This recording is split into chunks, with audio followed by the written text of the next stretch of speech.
joining us today on this historic and exciting day. We will have comments from the two gentlemen sitting next to me, but before we do that, I want to remind folks that we have microphones on either side of the room. So raise your hand and we'll try to get to as many questions as we can. When you ask the question, please identify yourself with your name and affiliation prior to answering the question so we can have Coach Fickell start to get to know this audience. So with that, I'll turn it over to Athletic Director Chris McIntosh. Yeah, thanks, Patrick. Just briefly, thank you all for being here today. It's a momentous day for our program.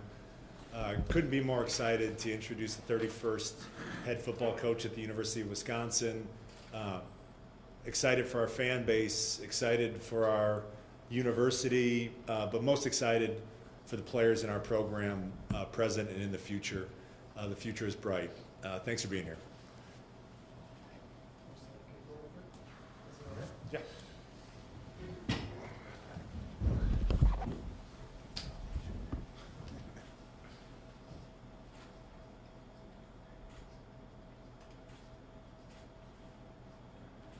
Let's go one more beat. JB, you want to start yet? Yeah. Good. One more beat. Thank you.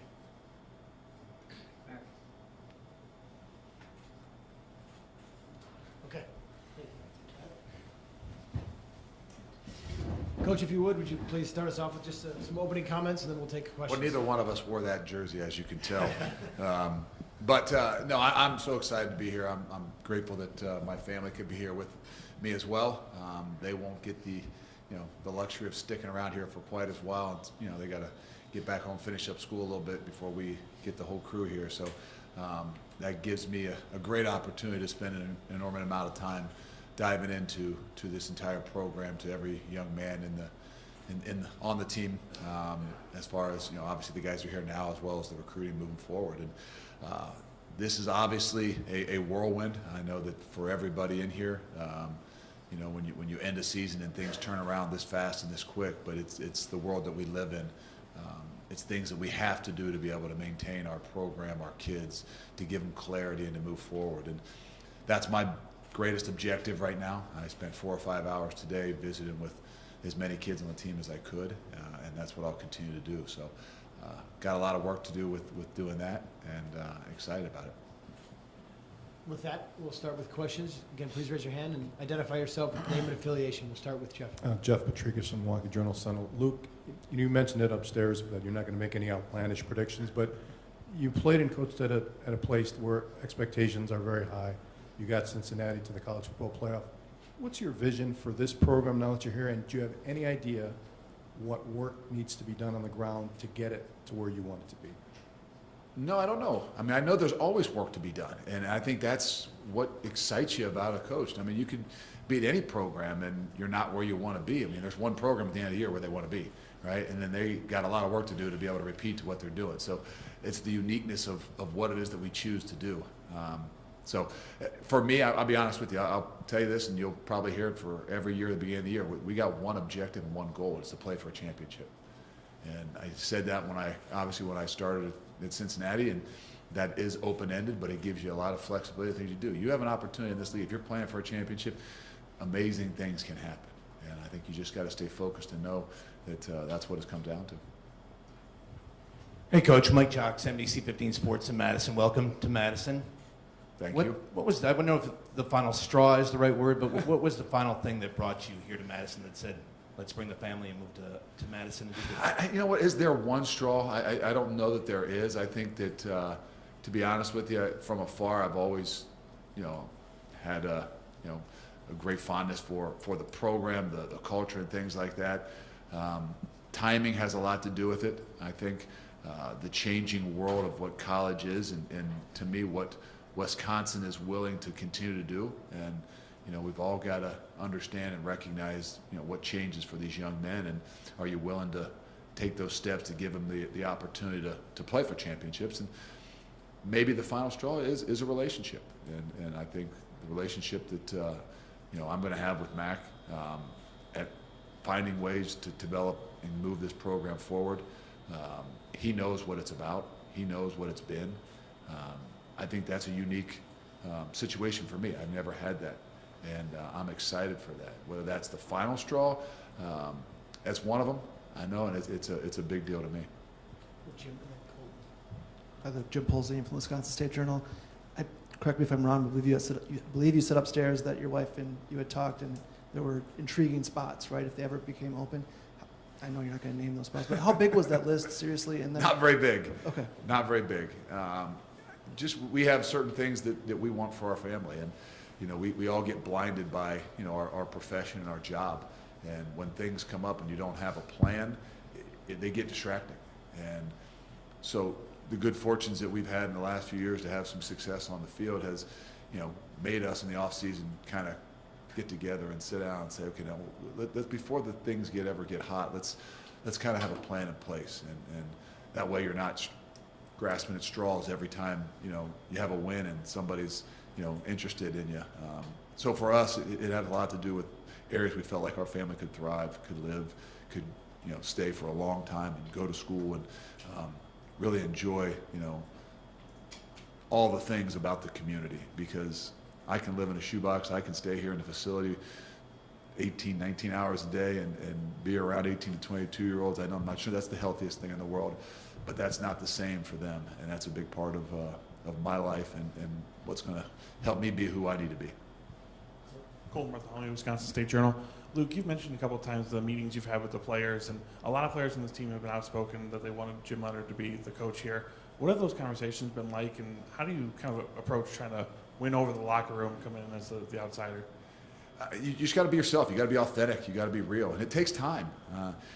The unique thing that I think I got is I was in the position, and I had a great relationship with probably a lot of guys, just like Jim has. And I think that what we do understand is while kids are emotional, young men are emotional, they also are resilient. And I got the utmost respect for however things continue to move forward, that whatever is best for them, that they'll do. And I know that building a relationship is a big deal.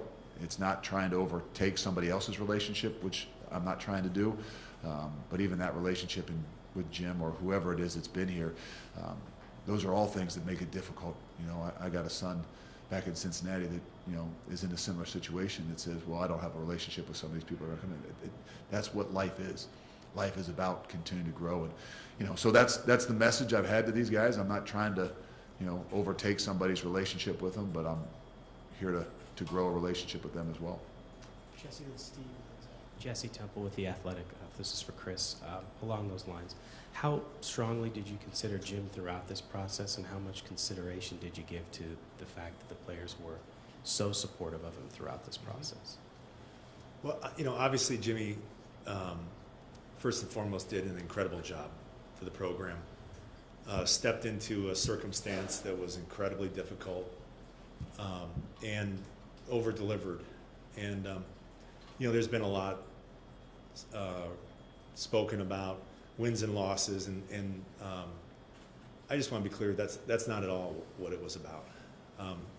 Jim's ability to step into the program after an incredibly difficult transition and inspire this team to play with passion and with heart the way they did throughout the season was incredible, and we owe him for that. Just because of the process and the timing, had the ability to watch Jimmy on a day-to-day basis, and obviously had a great base of knowledge on who he was and what he stood for. He's part of the DNA of this program. And so gave him strong consideration, very strong consideration.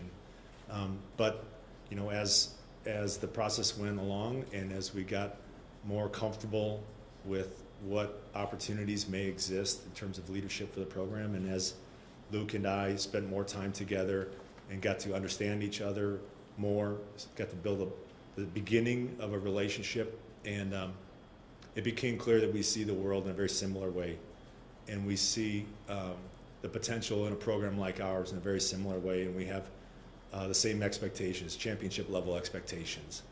And it became evident that Luke, in his experience and his belief system and his approach and his process, which was proven and does align with what we believe here, was the way that I felt we should go, and was the way that I felt best positioned our program for long-term success. Steve McGarty, Associated Press. Just wondering for Luke, with recruiting calendar being what it is, what's your timetable in terms of assembling a staff? And also, have you even broached the possibility with Jim about whether he might be interested in being part of your staff, or if that's something you're even considering? Yes, definitely I am. I met with Jim for about an hour last night. We'll meet again Wednesday. We had a great conversation. I'm very open to, obviously picking his brain for a lot of things.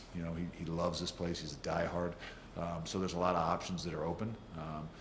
I respect Jim. I don't know Jim now that well. I'm getting to know him. I know him from afar. We know people that know each other. I think we're very similar in a lot of ways. Jim will know what's best for him. Jim will know what's best for the program. Jim will know what's best for this team, and I respect that. And we'll continue to talk about what the future looks like, but we don't know what that is right now. This is a really hard situation with a lot of coaches.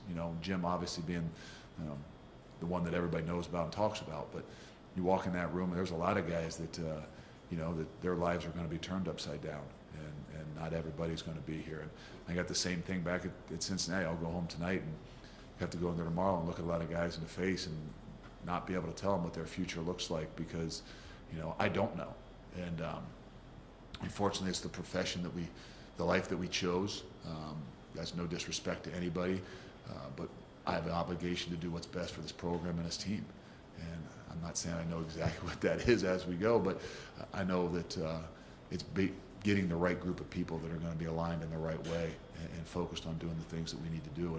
And there'll be a few guys that come back with me right away, but we're going to work this process and find out what's best for this place because there's a lot of deep roots here, and the culture is incredibly strong here from what I know in the last 25 years. Before that, I was paying a lot more attention to wrestling programs and as a younger kid, things like that. So I don't know what programs were like back then. I don't even know if they used the word culture back then.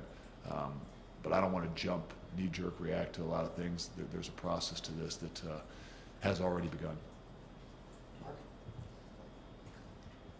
Coach, Mark Stewart from the Milwaukee Journal Sentinel. Another recruiting question for you. As you put together your staff, your recruiting staff, what's going to be an ideal size for that? How key is getting that ideal size going to be to what you want to do? And then I guess the other part is there are about 9-10 guys out there who have been committed to Wisconsin Badger football for the last few months. Will those scholarships still be honored? Those guys are our number one priority. It's a short time, and those guys are the ones that's lives are in a little bit of disarray as well. The great thing about the University of Wisconsin is those guys might have been attracted here because of maybe a relationship with a guy, but they're going to be here because of what Wisconsin is, because of the school, because of the athletic program, because of the history. And that's what's really fortunate about walking in here in a tough situation in 3 weeks that you got to sign a group of guys. So we're excited about getting on the road to go out and see those guys and build a relationship. We hope that we can sustain every single one of those guys, and we're going to continue to push forward. When I come back here tomorrow, there'll be 2 more guys coming right from the recruiting process of what we've done. There's nothing that, to me, it's more important to get in-house and as soon as possible as what we're going to do in the strength program and what we're going to do in the recruiting program. Because to me, those are 2 of the lifebloods to how we've built things and how I believe the future needs to continue to grow. Hey, Coach. Sam Harrigan with the Badger Herald. As you mentioned, you'll be in kind of a unique role for these next couple of weeks through both practices. But if there's one thing that you're trying to preach and establish in these next couple of weeks, what would that be? It's trust, respect, and love. I mean, I know that if I'm visiting with these guys the last few hours, that's what that locker room was built on. And now you've got a new guy that's walking in that's completely different, and they don't know me. And so there's things that have to be done to build those bonds, and they aren't done overnight. They're done with authenticity. They're done with repeated actions over time. And if I'm not around and I'm not having an opportunity to be around them while they're practicing in bowl practice in those situations, I'm losing an opportunity to really help develop that relationship, because how much we can push these guys and how much we can get them to grow has a direct correlation to how good of a relationship we've got with them. Jake, and we'll go in the back. Jake Kokorowski, Wisconsin State Journal. Luke, with going back to recruiting, and I'm looking at your previous classes at Cincinnati, a lot of Ohio blood in those classes. Are there particular regions or states that you are hoping to dive into now at Wisconsin? And then within that as well, just how, with the recruiting overall, how is it going to change going from maybe a program like Cincinnati and then what you'll be facing here at Wisconsin? Well, they've had a great foundation. I'm not saying that what they've done or how they've recruited.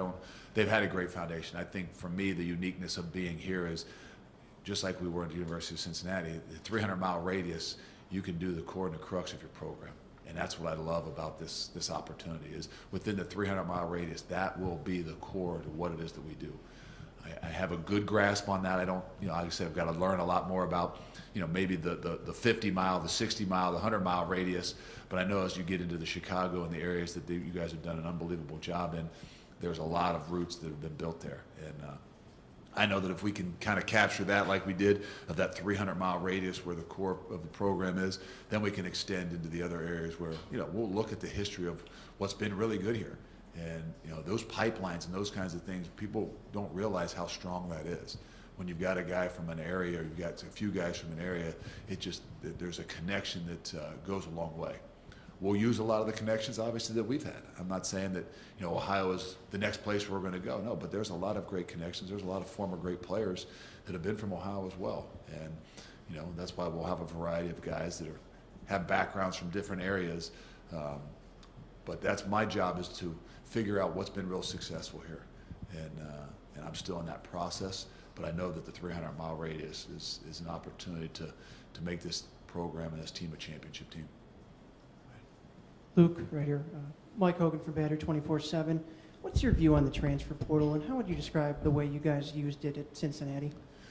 So we did not want to be a transfer team. I do not want to be a transfer team. I'm a high school recruiting guy that says it's about development of young men. We signed 22, 23, 24 guys in the last 3 years at Cincinnati. Now, sometimes people will say, oh, you had this transfer. Yeah, we have had a matrix for transfers. We have had literally a matrix to say they've got to hit these points in these situations and these things, because the last thing I want to do is bring a guy in to our program here in particular that's going to mess with the culture, it's going to mess with the environment, it's going to mess with the relationships inside a lot of those rooms. I don't know what those are just yet. So in my mind, more than anything, it's got to be a right fit, and it's got to be the right people. And the thing about transfers is sometimes you don't know them, and you don't have the opportunity like you've had in high school to get to know them, to be in their home, to build some relationships, and know when they walk in the door they've got 4 or 5 years to grow and to develop into what it is that you want. I've never been a proponent of the transfer portal, but I think we have used it and would use it only in ways to fill gaps. Evan Flood, 24/7 Sports. Coach, as someone that was once in a very similar situation to that of Jim Leonard, I'm curious, not to give away trade secrets or anything, but what would be your advice to him as somebody who was interim coach at his alma mater, and what worked for you after ultimately getting passed on to you becoming the coach you are today? I think a lot of soul searching. When I left Jim the other night, I just said, hey, I think you got a lot of things to think about. You got to really kind of, in your mind, figure out where you want to be in 5 years and where you want to be in 10 years. And if you can figure out and say where you want to be in 5 years and where you want to be in 10 years, it's going to help you a lot better to figure out where you want to be next year. And that's not easy. There's a lot of things that we all have to be able to get over and get through. We didn't dive into it as much. If he does pick my brain on some of those things, obviously I would get deeper. But I know that it's not an easy situation, and it takes a special person in some ways to get over a lot of those things. I had a hard time with it, and but I do believe it was the right thing for me in the way that I did it and went about it, and it helped me be who I am. But my way is not always the right way. It's not the way for everybody else. But I think that's where it really comes down to what's in your heart, what's in your mind, and he'll know what's best for him. He'll know what's best for this program and his team. And I'm excited to just find out what he thinks. Chris, a two-parter for you. There's a report out there that the contract is 7 years, $7.9 million. Is that accurate? The contract is 7 years. It begins at $7.5 million. It averages $7.8 million over 7 years. My next question is a little offshoot of that. Is whoever you were going to hire, you were going to have to convince that that this athletic department is all in, right, or willing to do whatever it takes to go for championships. Did you need to sell him on that? Did you? And are you willing to, give him whatever he needs in terms of assistant pool, recruiting, whatever he needs, whatever he asks for to get to that level that he wants to get to? Yeah, I think, certainly it required a commitment on my part on behalf of the department. And, from my perspective, just a recognition that this program is important. It's a priority to us. It's the program, we've talked about this, and became, so evident during COVID. This program is the lifeblood. It's the financial engine that underwrites the cost of opportunity for 800 kids. And it needs to be operating at a championship level. And so I think, the most comforting aspect of the conversations that I've had with Luke is about partnership and determining where are the areas in which we need to bring up to speed, improve on both operationally within our football program. Recruiting is one area there, but also in terms of capital projects. It's no secret that we're pursuing, a new indoor practice facility that will be a huge asset to us, to NIL opportunities, and embracing a changing world, and my support of the Varsity Collective. That's 3 areas of countless areas in which we'll partner and work together and make sure that everything we do is living up to the expectation of winning championships in this program. Luke, Colton Bartholomew, Wisconsin State Journal. Football question for you here. You've had a ton of success, obviously, with the 3-3-5 defense, and Wisconsin's done really well with the 3-4. I know you've got to evaluate the players and what you have when you get to the next season, but do you envision a 3-3-5 here, or kind of where do you want to go with that? I haven't envisioned a whole lot of those things just yet. If you really study us for what we have done, we've adapted and adjusted to whatever we need to do. And I think that's what I've learned as much as anything over my time is the ability to adapt and adjust, not just to your guys, but also to what you need to do to be successful. And at least I've had the good fortunes of being in the Big Ten for a long time, so I do have an idea of the things that you need to be able to do. So we'll evaluate, we'll assess, and we'll definitely be a group that can go multiple in different ways. But what they have done has been done a phenomenal job, and we would be out of our minds to think that you come in and just completely scrap and change something, just like a culture, just like an environment. I mean, they've done an unbelievable job at what's been created here, and what our job is to do is to come in here, adapt, adjust, enhance what it is that we've got, and we'll do that. Chris, Doug Russell with WIBA Radio. When you consider hiring from within versus hiring someone who doesn't have as much familiarity with the program, what's your thought process when you evaluated all of your candidates? I haven't done that just yet. That's what oh, this is for Chris. Oh, good. That's easy then. If you'd like to take it. No, go ahead. Shoot. Hiring from within, hiring external. The starting point for me was making the decision that's best for this program, and that's the start and end to it. I think the toughest thing for me throughout this entire process was decisions that affect people who I love and care about and I respect, and clearly Jimmy is squarely in that category, but our entire staff. I have teammates on this staff, and it's not lost upon me the impact that has on those families.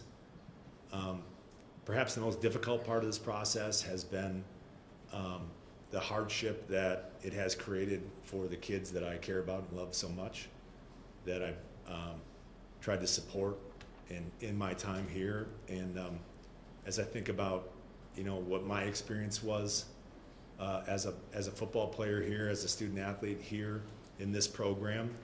You know, the experience that these kids on this team had this year it isn't one that I would wish on anyone. It's been extremely difficult, and that's why, you know, I said earlier how proud I am of the approach they took. And you know, when we met with them last night, I recognized and I apologize for the decisions that I have made, this season, that have contributed to the challenges of this season. And that just can't be overlooked. And it's been the hardest part for me, and it's clearly been hard on these players, on these student athletes. But you know, those factors clearly play a role in or are applied to internal choice. I felt it was my responsibility to find the best leader for this program in the long term. And so, you know, usually, and in this case, an internal choice understands the culture, understands what the DNA of this place is, and that's usually a head start. That's usually a big asset. And I think what's so rare about, once I got to know Luke, what's so rare about the opportunity that led us together is someone who believes in the same things, someone who believes in what this experience should be for a team and for the development of young men. And as I mentioned upstairs, a commitment to education and a transformational experience for these young men. That's what it was for me here. That's what it was for Luke. That's what this experience can provide, and that's really what my priority was. Time for just a couple more. Mark, go ahead. I'm glad that you said that. It was a transformation for me too. O linemen usually think they're smarter than D linemen, you know. So sometimes they don't think us D linemen actually want to get an education too. So I appreciate that. Thanks, Chris. Luke, Mark Stewart from the Milwaukee Journal Sentinel again. One of the things you hear from coaches here often is, you know, from a recruiting standpoint, is the challenge of, you know, having student athletes, you know, with the academic credentials to get into this school. As someone who's recruited at Ohio State, and from what you know of what you've been told, what it's going to take to, you know, have athletes come here, can you shed some light on any similarities, differences that you know that you can tell? No, I think the unique thing is we all want to put guys in situations and positions that they can be successful. It does us no good to bring a guy into this program, whether he's a great player or not, that can't be successful with the things and the parameters which they got to live by. We know there's an incredible an academic institution, and we've got to make sure that we bring guys in that can fit that standard. You know, it doesn't mean you have to shy away. Well, okay, we got to take a guy that's not quite as big, not quite as fast because of an academic standard. No, but we all got to put them in positions where they can thrive and be successful. I'm excited to meet the people that are going to work with them, because we know that there are guys that you have to take that have challenges, and as long as you have the support to help them, they've got the heart and the drive to do it, all things can be done. And so I think that all goes into your assessment of what it is that you believe of a kid. You know, you can't just look at a couple game clips and say this is the kind of player he is. You can't just look at a transcript and say, oh, okay, well, he's a 2 whatever student, so he's not very good, or he's a 3.8 student, so he's really good. No, you got to dive in to know these guys a lot better. You got to know what's within and how they're going to work to make sure you're putting a guy in a situation that he can not only fit your culture, but be willing to do the things that you expect him to do. All the way back on the left. Luke, Zach Hanley from Channel 3 in Madison. Just curious, as a player at Ohio State and then as an assistant coach at Ohio State, how did that experience shape you as a leader and help shape your coaching style and what you want to see on the field? Well, I don't know that it was where I was. I think the great fortunes that I had is I was able to keep my family at one place for 16 years and be with 3 Hall of Fame coaches. So I had the good fortunes to play for and then be a GA for John Cooper. And then I had the great fortune to coach for Jim Tressel for 10 years, 10 years, and then with Urban Meyer for 5. Obviously, it was unique that I was at my alma mater, but I got incredible experiences in 3 different leadership styles and never had to move my family. So I look at myself and say I had incredible fortune, not just to win games and to see how it's done, but to do it and be able to see how 3 Hall of Fame coaches have done it and done it in different ways. I treasure those experiences. I'm none of the 3. I think that's what I'm very fortunate to be able to see, is that no matter what, you take a piece from every single one of those guys, but you got to be authentic and you got to be who you are. And I don't know if I would understand that had I only been with one, had I only been with two, had I not seen it done and be successful. So like I said, when I stood up there today, I didn't thank those guys. There was a lot of people that I couldn't thank, but if I was here today right now to say, okay, what's helped you get to where you are, is to have the ability to be around John Cooper, be around Jim Tressel, Urban Meyer, and I'd throw Lee Owens in 2 years at the University of Akron. That's what has helped shape me into the coach and leader I am today. Last two questions, Zach and then Jim. Zach Heil from Zone Madison. Chris, and it's actually a question for both you guys, kind of a timeline question. Chris, when did you know Luke was the guy? And Luke, when did you know Wisconsin was where you wanted to be? Yeah, we spent the process getting to know each other. It wasn't until, and I know there's a tremendous amount of interest in the step-by-step of the process and what thresholds we crossed in terms of getting to know each other and the like. But I would tell you that it was last week in which I had a chance to fully evaluate the candidates that were in consideration, including Jimmy. And we sat down with Jimmy Monday afternoon for a few hours and got a sense for what his vision was for this program. And it was after that I was forced with, making a really tough but important decision. And it was at that time that I realized Luke was the guy. It was hard for me. I mean, I knew that there was interest. I'm not a great guy to build relationships with when you're in the midst of, battle. And so I tried to stay really, really focused and tried not to think about it. And, my wife and I would take those opportunities, maybe an hour here or there. But I couldn't tell you that I really, truly knew exactly what I wanted to do until I could almost finish up what I was doing. And there's not like everybody's like, well, what was the straw and the thing? But it's just a process. And as I started to even think about it in little snippets, it started to feel better and better and better about what this place is and what it can be. But there's not. I don't know that I can tell you. Hey, this was the day I woke up after our last game and I said, this is what we're going to do. But it was that process. It was those little moments. And it probably wasn't truly till the very end that I was like looking at my wife and say, we got to do this. And so I don't know what the exact time. Final question. Chris, as you mentioned earlier, there's a lot of current players that are hurt and unsure of their future, and the transfer portal is what it is. Do you have any concern that you'll be able to field a competitive team for the bowl game? No, I mean, we're excited about the bowl game, and there's a rich tradition of bowl games here, and we've got a 21-year streak in playing in bowl games here. And there's a process that our players will go through to become more comfortable with the direction that Coach Fickell will take this program. And that began last night. That started last night when we addressed them, and then when Coach Fickell was left with the players to talk to them. And I'm confident that we'll have a team who's fired up about the direction of our program. I don't have those kind of concerns. And this will be a valuable experience for all involved, for our players, for our coaches.